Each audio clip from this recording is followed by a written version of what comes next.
Samia Suluhu Hassan ameshutumiwa vikali kuhusiana na ongezeko la vitendo vya ushoga ambavyo kwa mujibu wa ripoti zinaeleza kwamba hali ni mbaya.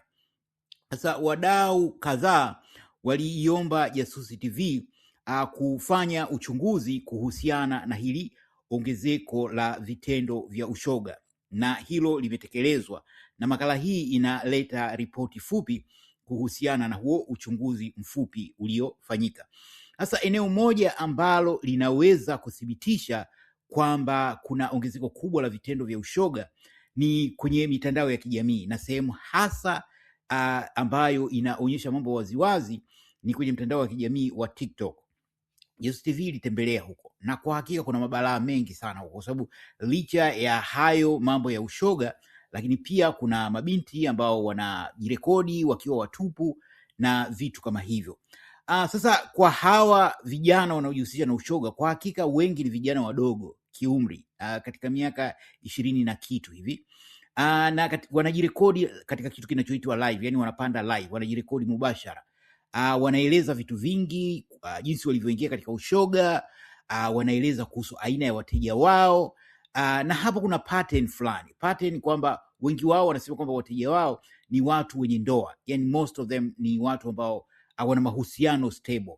Watu wanawake na watoto ndio ambao wanatembea nao na kuwahudumia, kuwakodia majumba na vitu kama hivyo. Na moja ya vitu ambavyo unaweza ukanotice ukienda huko ni kwamba kuna idadi kubwa sana ya watu wanaofuatilia. Utakuta hiyo live moja ina pengine watu 1000 kadhaa wanafuatilia vitu kama hivyo. Na pengine cha kusikitisha ni kwamba wakati kuna maelfu ya watu wanasikiliza vitu kama hivyo, kuna live nyingine inazungumzia kuhusu labda maandamano ya Julai 7 au harakati za ukombozi, inakuwa na watu 300. Kwa hiyo pengine inatoa taswira vipaumbele vya Watanzania viko wapi. Sasa licha ya kwamba serikali Samia Suluhu Hassan na serikali yake wanalaumiwa kutokana na hili ongezeko la vitendo vya ushoga, na hasa kutokana na ukweli kwamba ukilinganisha na huko nyuma, hali ya sasa ni kwamba kumekuwa na uwazi zaidi. Sio tu kwamba kumekuwa na ongezeko la vitendo hivyo, bali vimekuwa vinafanyika kwa uwazi, kana kwamba hakuna sheria zinazozuia, kwa sababu kwa mujibu wa katiba ya Tanzania, kwa mujibu wa sheria za Tanzania, ushoga ni haramu. Kwa hiyo serikali inapiga marufuku ushoga. Sasa kama vitu hivyo vinatapakaa, basi serikali ingeweza kuchukua hatua kwa sababu ni kinyume cha sheria.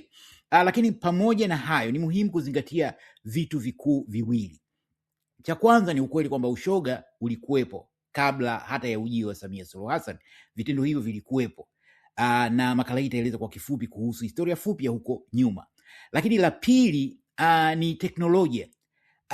Ni vigumu sana kukabiliana na teknolojia, makasi ya teknolojia, ambapo kila mtu anaweza kuwa mwanahabari, kila mtu anaweza kurusha tukio, kama ambao hawa vijana wanaojihusisha na vitendo vya ushoga wanavyojirekodi wao wenyewe. Hawahitaji chombo cha habari, hawahitaji kuhojiwa, bali wenyewe wanafanya hayo kama mahojiano, wanajieleza wao wenyewe. Kwa hiyo katika mazingira kama haya, ongezeko la teknolojia ambayo inamwezesha kila mtu kufanya anachotaka kukifanya na kuweka hadharani, inapelekea vitu hivi pengine kuonekana zaidi na watumiaji wengi wa vifaa vya teknolojia wanapata fursa ya kuona.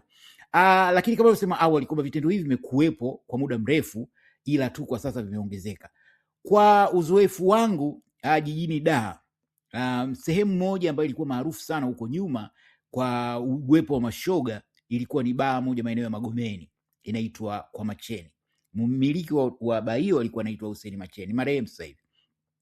Jasusi hana uhakika kama bado sehemu hiyo ipo, na kama ipo bado inafanya vitu hivyo, lakini huko nyuma ilikuwa ni sehemu maarufu sana.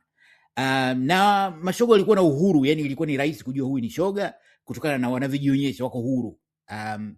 Pia kulikuwa na sehemu nyingine mjini kati, maeneo City Center kule, lakini jina nimelisahau. Hii nayo ilikuwa ni kama Kwa Macheni, lakini tofauti ni kwamba aina ya watu waliokuwa wanakwenda pale ilikuwa ni tofauti. Kulikuwa na mashoga wa Hindi, kuna mashoga wa Kiarabu, kuna wazungu walikuwa wanakuja pale na vitu kama hivyo. Sasa kwa hiyo kulikuwa na tofauti kati, labda tuseme ile tabaka, yani tabaka la mashoga waliokuwa wanakwenda Kwa Macheni na wale wanaokwenda katika hiyo eneo la City Center, liko tofauti. Kwa wale ni tabaka la juu na hawa ni tabaka la chini, lakini hivyo vyote vinapigia mstari kwamba jambo hili lilikuwepo huko nyuma, na kulikuwa kama kuna uvumilivu fulani wa serikali katika kuchukua hatua, kwa sababu mambo haya yalikuwa yanatokea hadharani. Hapo kwa Macheni ilikuwa ni sehemu ya wazi tu ambayo hata ukipita barabarani unaona kinachoendelea, na hiyo baa hoteli ya mjini kati nayo ilikuwa ni wazi, mtu yote anaweza kuingia. Kwa hiyo mamlaka husika kama zingekuwa na nia ya kuchukua hatua, basi zingeweza kuchukua hatua. Pia kulikuwa na maeneo mbalimbali ambayo pia kulikuwa na kuna idadi kubwa ya mashoga walikuwa kijitokeza. Miongoni mwa sehemu hizo ni kumbi za burudani, hususan za taarabu, za muziki wa taarabu au muziki wenye ladha ya pwani. Kuna bendi ilikuwa inaitwa Njenje, sijui kama bado ipo. Hawa walikuwa wanafanya show zao mara nyingi Jumamosi, Jumapili, Ijumaa na Jumamosi, na watu walikuwa wanajezana sana, na wengi miongoni mwa wahudhuriaji walikuwa ni pamoja na hawa mashoga. Umefahamu vipi? Kwa sababu kipindi fulani nilikuwa nakaa mitaa ya Kinondoni, kwa tembea mitaa ya Kinondoni. Kwa hiyo ilikuwa Jumamosi, Jumapili, Ijumaa, Jumamosi kulikuwa na show za hawa jamaa wa Njenje, na kulikuwa na idadi kubwa mashoga katika show zao. Lakini pia kwenye kumbi zenye muziki wa pwani, mambo ya taarabu, kulikuwa na idadi kubwa mashoga ambao pia walikuwa wanaitokea. Kwa hiyo hizi zote zinapiga mstari kwamba huko nyuma mambo haya pia yalikuwepo, sio kwamba yako tu sasa hivi. Sasa hivi kasi imekuwa kubwa zaidi, na kiasili ushoga ulikuwa ukihusishwa zaidi huko nyuma, ulikuwa ukihusishwa sana na maeneo ya pwani, Zanzibar, Tanga na Dar. Sana ndio mikoa mitatu ambayo ilikuwa inahusishwa sana na masuala ya ushoga. Lakini kwa sasa, kwa mujibu wa taarifa, ushoga umetapakaa kila kona, kuanzia huko visiwani na bara mpaka Kigoma, kwenda huku chini kusini Songea, mpaka unapanda juu huko Bukoba. Kote kumeripotiwa kuwepo kwa matukio ya ushoga. Na kuhusu mikoa ya pwani au maeneo ya pwani, inahusishwa zaidi na mila na desturi za pwani. Kuna aina za ngoma fulani za pwani. Kwa mfano, kuna ngoma ya kibao kata. Huu ni taratibu wa pwani. Kwa pengine kama hujawahi kuhudhuria, ukienda inaweza kukukwaza, na inafanywa mbele ya watoto wanaona. Kuna mambo yanaitwa kusasambua, ambayo kimsingi mtu anatoa nguo zake mpaka anabakia mtupu, na watoto wanaona vitu kama hivi. Kwa hiyo unategemea nini kijana ambaye anaona vitu, au mtoto mdogo kuona vitu? Na hivi ni vitu vya kawaida. Kwa sasa hali ni mbaya zaidi, kwa sababu ukienda huko TikTok pia kuna haya mashughuli ambayo wanawake wanaonekana wanafanya, sijui ni kila wiki au sijui kila siku, ambayo yamejaza mashoga, lakini wanacheza takriban nusu uchi, na serikali ipo. Kwa hiyo kwa hakika hali inatisha. So unaelezwa kwamba mila na desturi za pwani zilichangia huko nyuma.